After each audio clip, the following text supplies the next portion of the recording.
Hola y bienvenidos a su clase de Administración de Redes. El día de hoy el tema es Arquitecturas de Redes. Recordemos que conectar computadoras entre sí es algo demasiado complejo, entonces es necesario dividir la conexión en partes. Hablemos un poco del origen. Antes de dividir las redes, se tuvieron que de alguna manera dividir o hacer una arquitectura para las computadoras, pues cuando llegaba una nueva computadora era totalmente o en gran parte diferente al modelo anterior, y por eso también el software había que cambiarlo.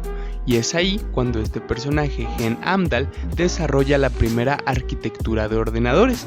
Entre muchas otras cosas, establece lo que hoy conocemos como bytes de 8 bits, ya que en el pasado podía haber bytes de 6 bits o bytes de 4 bits. Entonces quien establece ese estándar fue este sujeto, y en 1970 es importante decir que Amdahl deja la corporación IBM y funda Amdahl Corp. Cuando hablamos de una arquitectura de redes, nos referimos a un modelo de capas con protocolos definidos, recordando que el modelo de capas es la división de la conexión y los protocolos son las reglas que se van a seguir entre un extremo y otro en cada capa. Para esto se debe detallar la descripción de las capas, y los protocolos, como comenté hace un segundo, son propios de cada capa. Es la comunicación horizontal. Como ejemplos de arquitecturas, tenemos la primera arquitectura que hubo, que fue la arquitectura SNA. Esta arquitectura era propiedad de IBM.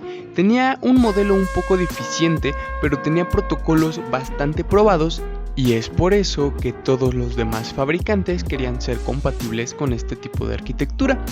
Llega entonces la Organización Internacional de Estándares y publica otro modelo diferente, el modelo OSI, que si observamos bien es una copia del modelo SNA, pero la enorme diferencia entre uno y otro es que en el modelo OSI el modelo es de propiedad pública. Significa que no es una empresa privada quien desarrolló el modelo.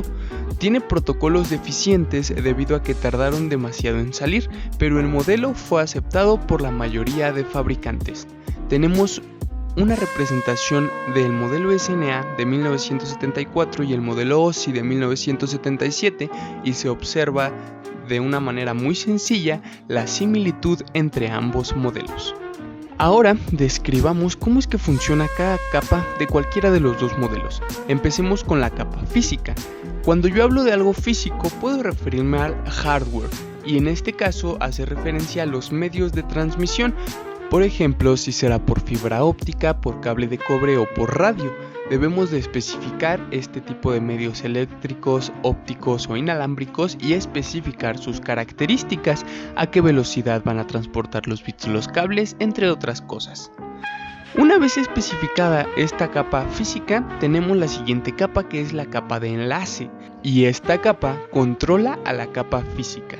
En ella habitan los drivers o controladores. Un ejemplo de driver o controlador es cuando tú conectas un mouse, necesitas un controlador para que este hardware, este dispositivo, funcione en tu sistema operativo, y esos son los controladores. Entonces, al momento de instalar los cables UTP que van a transmitir de una computadora a otra los bits, necesitamos un controlador o driver que pueda manejar este hardware.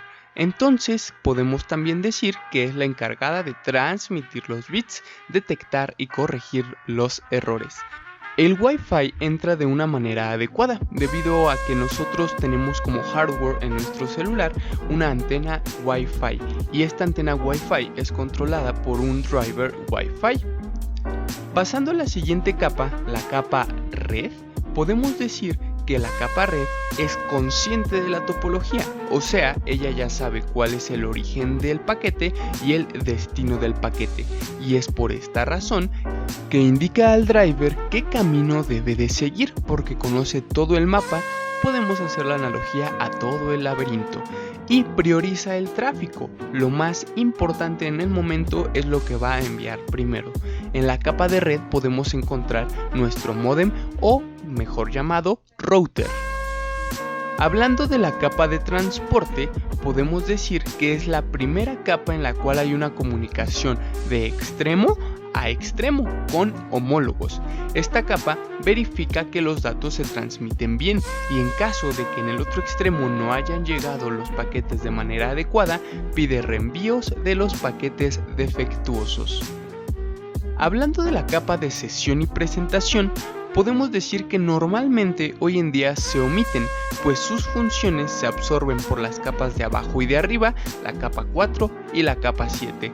Es muy sencillo describir estas capas, pues la capa de sesión establece una conexión, es la encargada de decirle a la otra computadora, por ejemplo, que va a enviar algo y la otra computadora va a aceptar el envío. Y la capa de presentación va a ser quien va a convertir los bits al formato requerido, porque recordemos que por ese cable de fibra óptica o por ese cable de cobre se van a transmitir bits, unos y ceros, y al momento de llegar a la otra computadora deben de transformarse en otra cosa la cual la computadora necesita para poder en la capa de aplicación mostrarle la interfaz al usuario. Por ejemplo, cuando nosotros accedemos a una página de internet, lo que se nos está mostrando es la interfaz de la misma. La capa de aplicación es en la que residen las mismas, las aplicaciones, y también es la encargada de mostrar la información, es la última de las capas y es aquí cuando el usuario final va a poder ver el paquete recibido. Los protocolos para cada capa pueden ser varios, pero vamos a ver un ejemplo de cada uno. Observemos la capa física y dejemos claro que como es un medio tangible, puede ser el cable USB o el cable Ethernet. En la capa de enlace, como comentábamos hace un momento, necesitamos un driver que pueda manejar de manera adecuada nuestro cable Ethernet o nuestro cable USB. En la capa de red es donde nosotros observamos la palabra IP. IP significa Internet Protocol y a pesar de que veas en la tabla varios ejemplos, hoy en día el IP es el único protocolo que hay en la capa de red o capa de Internet en sus dos versiones, IP versión 4 e IP versión 6. Es un poco más complejo hablar de la capa de transporte y la capa de sesión, y ya explicaremos sus protocolos a detalle en clases posteriores. Pasemos a la capa de presentación y recordemos que transformar los bits, los unos y ceros, es importante para mostrarle el producto final al usuario, y estos bits se pueden transformar en un código CSS o en un código HTML, por ejemplo, que son los lenguajes en los que se escriben las páginas de internet. Y la capa de aplicación. Podemos observar el protocolo HTTP, seguramente lo conoces ya que todas las páginas de internet inician con este protocolo. Y fin, ahora es tu turno. Ordena las siguientes imágenes que verás en un esquema con cada una de las capas vistas en clase. Posteriormente, anota un ensayo en donde expreses lo que entiendes por cada una de las arquitecturas, un modelo de capas y cada una de las capas del modelo OSI. Observemos las imágenes. Tenemos un mapa que hace referencia a todo el orden de una red. Tenemos una persona. Esta persona puede cargar quizá un maletín y lo tiene que llevar a alguna otra parte. También tenemos una lupa que aparentemente pareciera que verifica los datos. Tenemos también un candado abierto que quiero que pienses que hace referencia a poder abrir el maletín con la información o paquete. Entonces, una vez que abrimos este maletín, podemos sacar o extraer la información. Es la referencia que hace el papel en blanco. Y al final tenemos un caballete que muestra esa información. Son 7 imágenes, podrás asociarlas a las 7 capas vistas en clase. Te recomiendo que uses la lógica. Y primero tenemos a una persona que debe de mostrar un archivo de su maletín. Entonces usa la cronología de qué haría primero y qué haría después para poder resolver el ejercicio. Recuerda que eres lo máximo y mañana serás mejor. Excelente día y hasta la próxima.